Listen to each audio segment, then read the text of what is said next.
Добар ден, значи на денес закажаната седница на Советот на град Скопје за избор на нов концесионер за депонијата Дрисла. Од моја страна беше побарано по усвојувањето на дневниот ред и започнувањето на седницата, истата да биде прекината.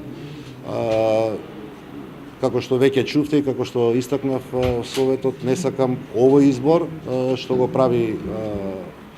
овој состав на Советот, а што го обработува градската администрација, што јас се предводам да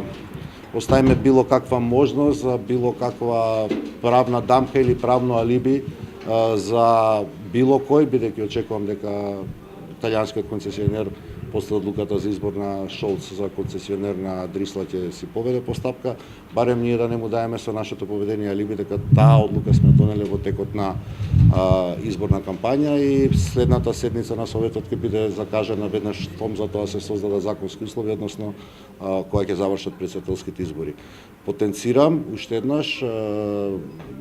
нашата одлука, нашата препорака до Советот за носење на одлука е Шолц да биде новиот партнер на градот во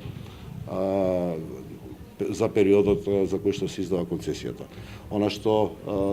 треба да го знаете дека денеска дадов налог до градската администрација да ја започне постапката за превземање на владението и управување на Дрисла од страна на градот Скопје се до завршувањето на постапката односно носењето на нова одлука за новиот концесионер. Така што ќе ја започне постапката за излегување на италијанскиот концесионер од Дрисла и градот ќе управува депонијата се до некаде мај месец кога ќе биде донесена одлуката за избор на Шолц.